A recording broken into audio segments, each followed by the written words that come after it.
Hello, welcome to this taster session on debate about the East India Company in the 1760s to 1795. I'm Dr. Jessica Patterson. I'm a historian in the faculty here at Cambridge. I'm primarily a historian of 18th century political thought, so I teach a lot of the history of political thought papers here at Cambridge, but I also specialise in particular on debates about the East India Company in this period. So that's what I'm going to talk to you a little bit about today. So some background. The East India Company is founded as a joint stock company, so a trading company, and it's granted a royal charter by Queen Elizabeth I in 1600. And that's for the purposes of trade in the East Indies. Now, the key point here is its original purpose is as a merchant trading company. But what happens in the 18th century is quite a dramatic transformation. Its involvement in a series of conflicts and intrigues to do with the Mughal Empire, so the existing dominant power in northern India, mean that it gradually starts to take on some of the attributes of a sovereign power itself and starts to involve itself and enfold itself in the existing governmental structures. So some little signposts along the way in that process. The 1757 Battle of Plassey is often seen as a turning point. This is a military conflict between the company's militia and the Nawab of Bengal, the local ruler of Bengal. And it's a decisive victory for the British. And this seems to set in motion a series of events that means that they'll gradually take on power away from the kind of Nawab towards itself. The Battle of Buxar is another turning point, which results in the 1764 Treaty of Allahabad, where the company is granted what's called Diwani rights, the right to collect revenues, taxes in Bengal, Bihar, and Orissa. And this right means that they essentially become an administrative power in the region. They're collecting the revenues and they pay a tribute to the emperor. So they're embedded in systems of governance and power. And gradually from this point on, they start to take more and more power for themselves until by the end of the 18th century, they become the dominant force of government in the region. To give you a sense of the scale of this transformation, I've got an interesting figure for you here. So company troop numbers go from around 3,000 in 1756, so before the Battle of Plassey, to around 26,000 by 1766, so after that treaty. So that's a huge transformation in just the British presence in the region. Now, the company in the 1770s, as it's taken on that role of administration, doesn't actually do too well. There's a devastating famine in 1772, 73, that has various kind of causes, some of them climatic, but it's certainly clear that the company's kind of mismanagement, its desire to keep collecting revenues despite the huge crisis, exacerbates really dramatically the effects of the famine. And news of that starts to reach Britain, and people start to express some quite serious concern with how the company is operating. This is also compounded by the fact that it has a crisis in its own finances, and a lot of its shareholders in London are also losing money, and this really contributes to the concern too. There are attempts to resolve the situation. So one such attempt is the 1773 Regulating Act, which institutes Warren Hastings as a Governor General.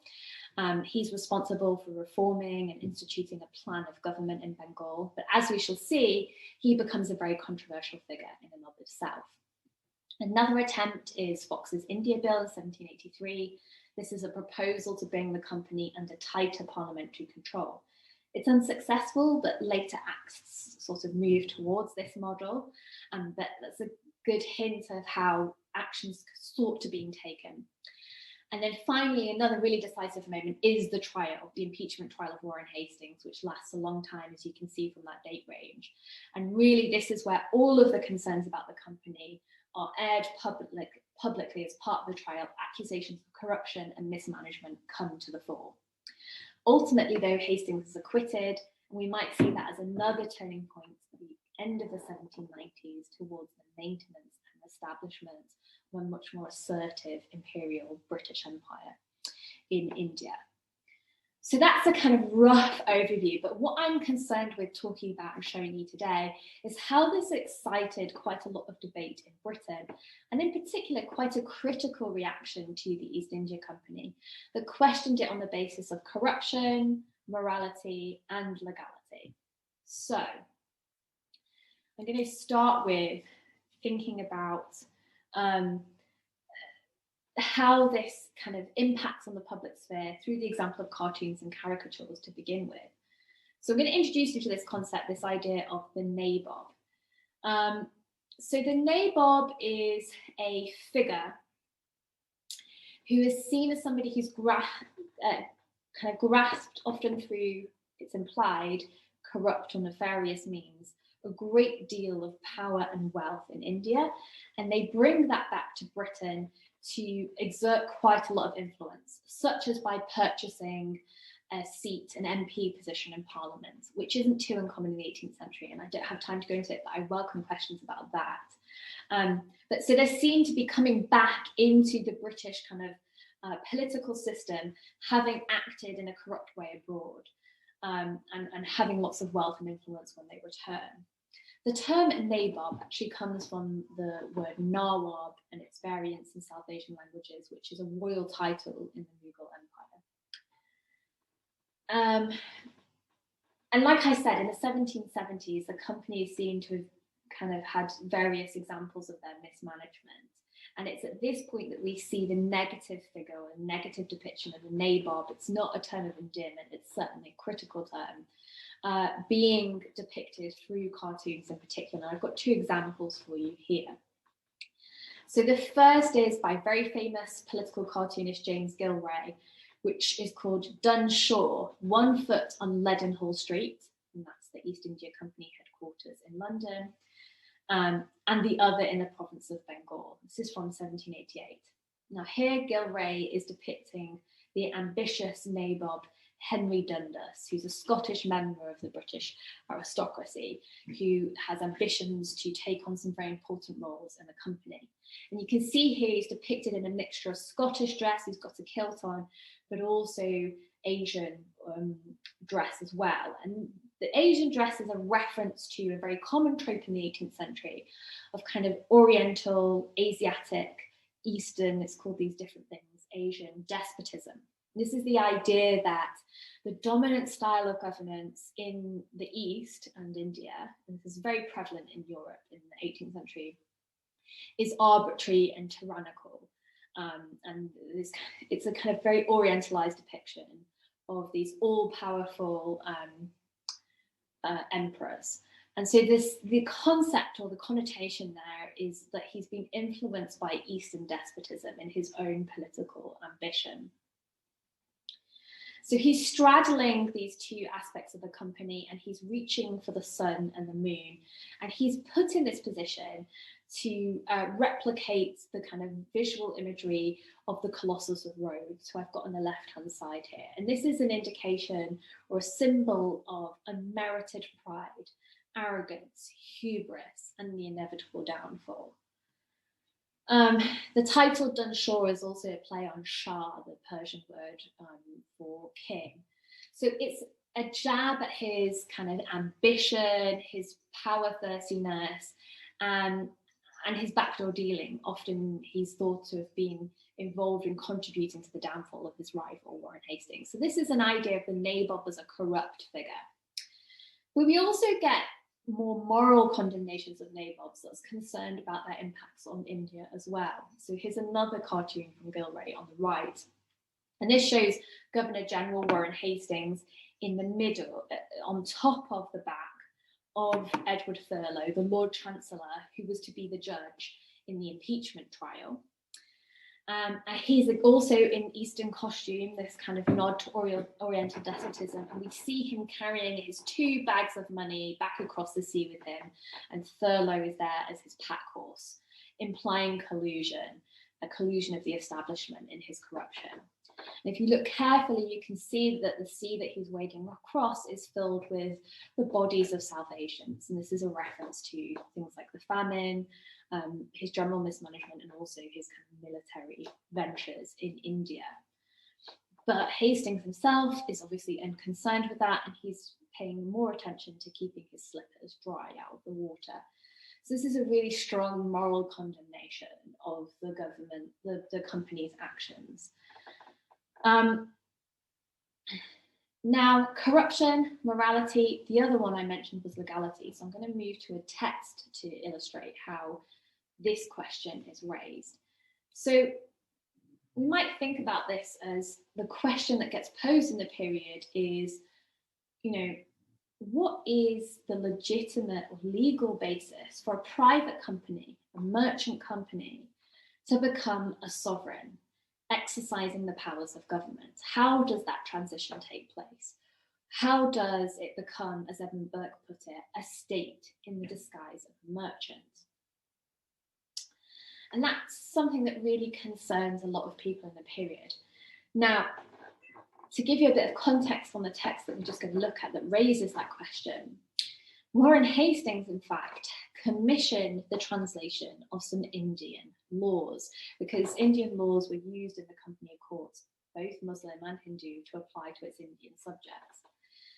So he employs a member of the company who can read Persian, the family of Rassi Halhead, to translate a compilation of Hindu laws that's put together by a series of pandits into English. And this is supposedly for use in the courts, although its actual practical uses are very, very limited.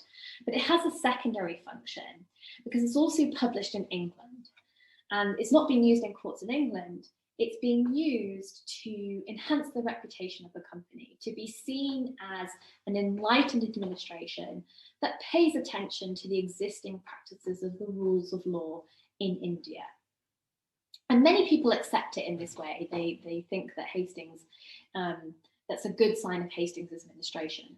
But others fundamentally question it in a more critical way. And this is a good example in this text. So in the Critical Review, a journal, a periodical of the period, an anonymous reviewer says, "In this code of Gentoo laws, we have searched to no purpose for some passage declaring that when, after a certain series of years, a nation of white people should come over the great water, bearing in their hands a message from their queen, Elizabeth I, requesting leave to trade in the country of the Gentoos," Gentoo is the term for Hindu in this period, "the Gentoos should grant them that leave, should trade with those people, and that it should be lawful for those people having so gained leave to trade to begin to rob and plunder their hosts." So we've searched all the way through this legal code and we can't find a law anywhere that sanctions the actions of the company. That the white people should no longer be merchants in the land, but masters, legislators, that the natives should serve that people. So we also can't find a law that sanctions that they should take over administration and subjugate the local population. In this code, no such law appears. And then it says, and I think this is an interesting suggestion at the hypocrisy of assumed European superiority here. It says, in this code, no such law appears, though it might properly have been made part of the chapter on theft. So if we were to find it, the way that the company acts, the only logical place would be in the chapter on theft. It is to be found, however, we suppose, in the more enlightened codes of European laws. So is this, it's obviously not sanctioned by Indian law. Is it sanctioned by the assumed superior European system of law?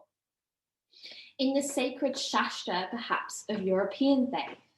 Now, Shastra here is the term that's used to refer to Hindu religious scriptures. And it was thought that there was one authoritative Shastra, although there's actually many, that was kind of considered the Gentoo Bible. But here, the Shastra of European faith, the equivalent, is the Bible. So is this kind of behaviour sanctioned by Christian morality? The answer being for the reader to reflect upon, no. So that's a criticism of the legal basis both in Indian law, European law, international law. Is there a legitimate grounds for this kind of aggressive imperial expansion? And this anonymous author seems to think not. Now, the other example of a kind of legal critique that I was going to talk about was Edmund Burke, but in the interest of time, I'm going to be very brief. There's a lot to say about Edmund Burke, and I encourage you to, if you've not heard of him, look him up yourself. He's a statesman, he's a scholar, he's a philosopher. He leads the charge in the Warren Hastings impeachment trial. So it's brought by the House of Commons, but Burke is a chief prosecutor, and it's his speeches that are seen as kind of really laying down the critical evidence against Hastings, and they're celebrated as kind of amazing feats of rhetoric, highly impassioned, romantic speeches from the period. Now, Burke initially supported the East India Company, but through his experience on a parliamentary select committee that was convened in order to investigate the company's activities, he starts to change his mind, and he produces two very critical, damning reports as the member of that select committee. He then does a very impassioned speech in favour of Fox's India Bill, that 1783 piece of legislation that tries to bring proposed legislation that tries to bring the company under greater parliamentary control. And in that, he makes a very impassioned argument that the company has overstepped its rights that were granted in the Charter. So that Charter that's given by Elizabeth I and then subsequently re-granted by Parliament is a legal right to trade. And he says that they violated the trust on which that's been granted. And therefore, the grantor of the Charter, Parliament, has a right and a duty to oversee and review the company's behaviours. And this argument gets carried forward into the impeachment trial of Warren Hastings. Now, it's obviously a very long trial, and there's lots to say about Burke's arguments and some of the charges he brings. But I'm just going to give one example to look at the way that he frames this issue. So, at one point, very famously, Hastings mounts a defence on the grounds that in India, the rule of law isn't respected in the same way. That only arbitrary power and despotism are the usual ways of doing politics and governance. So that trope of the Eastern or Oriental despot is exactly what he appeals to here. Now, this is a silly move, and Hastings later tries to distance himself from it and go back on it. But Burke seizes on it, and he rejects it on several grounds. First, he holds that it's incorrect as a matter of historical fact, that India has several established systems of law, religion, and constitutional norms, all of which there's plenty of evidence for. And ironically, a very good piece of evidence is that Code of Gentile Laws, which Hastings himself had commissioned, and the translator of which, Hal Head, is on the Hastings defence team. So Hastings points that out and says, I'm worried that out of everybody, you would say this, given that you know much better, and it makes him look very silly. He also argued that company rule, in the way that Hastings had pursued it, violated the standards of British justice and the constitutional norms of Britain as well. Even if it didn't compromise Indian standards, to their own standards, it was a violation. And finally, Burke decried what he termed Hastings's geographical morality. He said that Hastings had adopted a position, quote, by which the duties of men in public and in private situations are not to be governed by their relations to the great governor of the universe, i.e. God, to the morality of religion, or by their relations to men, i.e. our duties to each other, but by climates. That is, Hastings seemed to apply that different standards of justice applied in different countries. What happens in India stays in India, and to Burke, that was unacceptable. This approach was not only damaging to Indian society, but also to the fabric of British society. It undermined the kind of moral norms, constitutional norms, and values that he saw as shaping the distinctiveness of British or English liberties. Hastings, however, was ultimately acquitted. And I'll come back to that in a minute to make my final point closing this little taster lecture. But the thing I want to say first is to stress that this trial wasn't a private affair. It was a public spectacle. It attracted huge crowds, as you can see from this image on the slide. And it dominated the press. And again, I'm going to show you this through the medium of cartoons from the period. So not everybody supported Burke. There were some people on the side of Hastings, and this is a good example. So this is a satire from the cartoonist James Sayers. And this refers to a part of the case regarding the treatment of Chat Singh, the Raja of Benares, who had resisted the payment of the crippling land taxes that Hastings has imposed upon him. And Burke had said that the Raja was completely within his rights as a sovereign to not pay those unreasonable taxes.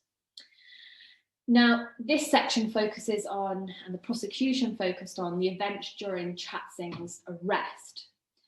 And it mentions in the prosecution's case that his water pipe was confiscated from him and he was prevented from smoking. Now, the idea that this counted as part of Hastings' high crimes and misdemeanors was treated with some amusement by the opposition. And this engraving shows Burke in an impassioned moment of rhetoric decrying this treatment.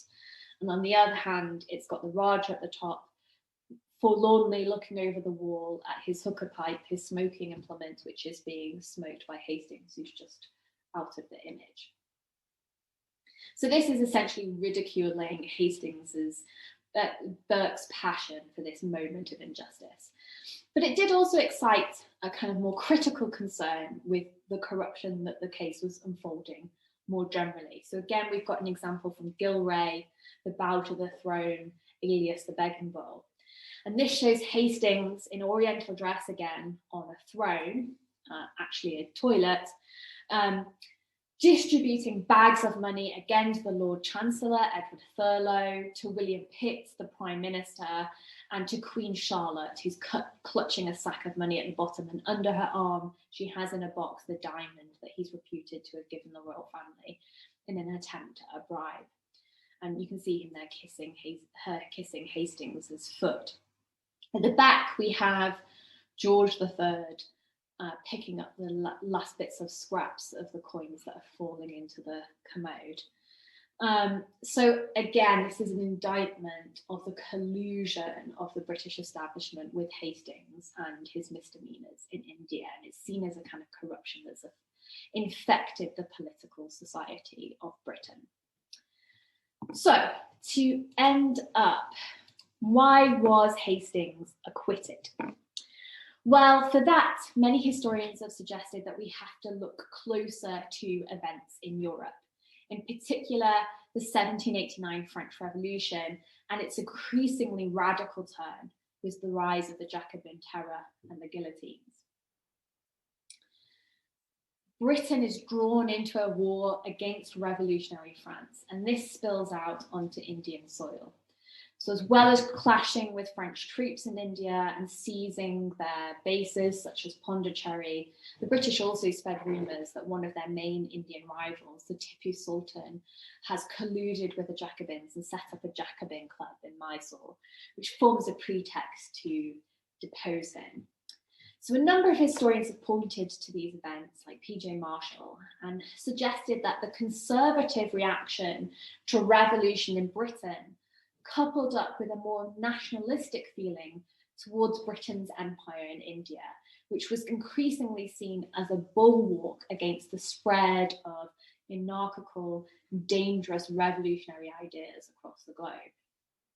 Moreover, Hastings' predecessor as Governor General, Lord Cornwallis, did a lot of successful PR to suggest that the company was reformed and distanced from its corrupt past. Now, there's lots more to say about all of this, but we are out of time, so I'm going to leave it there, but I'm excited to hear your questions in the live Q&A, and thanks very much.